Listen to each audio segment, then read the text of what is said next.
welcome to LexGo Eat, the Herald Leaders podcast about eating and drinking in the bluegrass. I'm Janet Patton, and I cover food and bourbon and craft beer. And I'm Sally Shear, and I'm the Lifestyles Editor.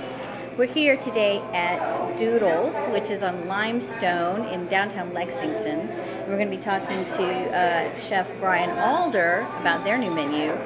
I wanted to mention, as you can see, our colleague Cheryl Truman is still out with her broken arm, but we hope she'll be back with us really soon. We do. Get well soon, Cheryl. Keep doing those exercises. Yeah. Normally Cheryl would be the one who does the rundown of new restaurants in Lexington, but Sally, you have some new things to tell us about. So I'll be happy to share. Many new places since the last time we got together. Hudson Hollow, which is a new steak place that's opened in Frankfurt that Janet's written about.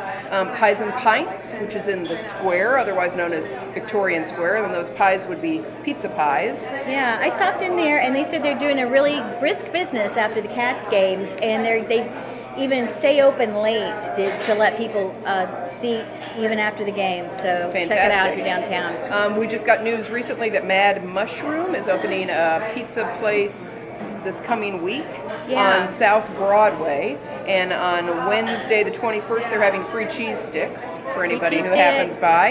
And then, of course, the second Wild Eggs location has opened in Hamburg. So lots of new places to go and eat in Lexington. And I think that breakfast is becoming more of a big thing. There are lots more breakfast places to eat. Like this one. Yeah. Over the holidays, I ate at the First Watch, which is another breakfast and lunch place, and that was pretty good. And Josie's, which I eat at kind of a lot, but also good breakfast food. I love breakfast for dinner too, although a lot of places are breakfast and lunch only.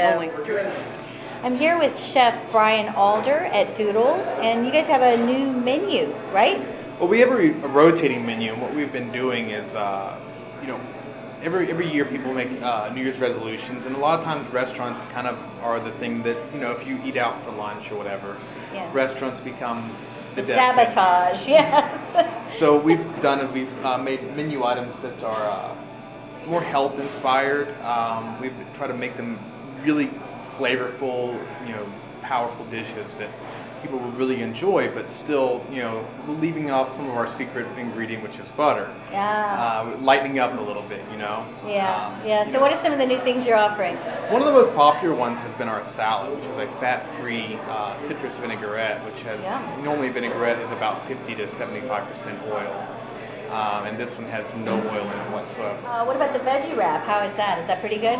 That one's one that was actually an idea from our customers. They often order it with the egg whites and stuff like that. It's been something that we've noticed a few people asking for, something with some good flavorful vegetables sautéed and then mixed with egg whites. And so that was actually an idea we stole from our customers. That sounds pretty good, actually. Do you have a pretty strong menu of favorites that people come in and get? It's always we're always wanting to add things to it, and I think if we added everything that was a favorite, we'd have a lot of menu pages. Yes, that's true. Well, thanks so much for letting us come in today and talk to you guys, and we'll be back. We'll be back a lot. Thank you. It was great meeting you. So did you eat at any place special over the holidays? I did actually eat at a couple good places over the holidays. For the first time, I ate at National Provisions. Oh, yeah? On National Avenue, very close, as I've said many times, to my neighborhood, and went there with a friend for lunch. It's a beautiful, that building is just cavernous, but the restaurant seating area is lovely. Beautiful blue and gray velvet seating areas, and lots of natural light, and is glorious. I had a bean soup that was really, really flavorful, and then a winter squash tartare that had some arugula and pear and walnuts.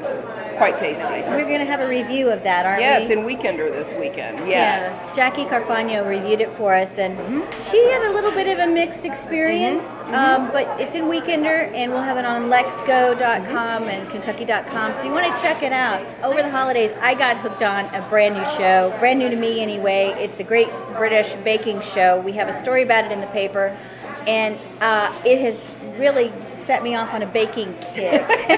Winter is a good time for that too, I think. It baking is. kick. It is. Yeah. And I really like the show, and it's on Sundays right before Downton Abbey. So On KET. if you haven't seen it, you can go online and watch the episodes. They're streaming them online, so you can catch up. But you'll be amazed at the things that these are just home bakers, not professional bakers. This is just stuff that theoretically you or I could do, but Right.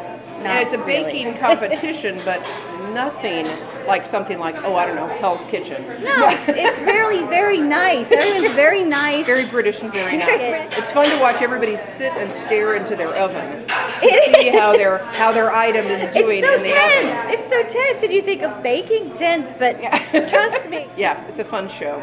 And the other thing we're going to be coming up, having in the paper, is a piece on soups and an interview with Alton Brown, who's coming to Richmond.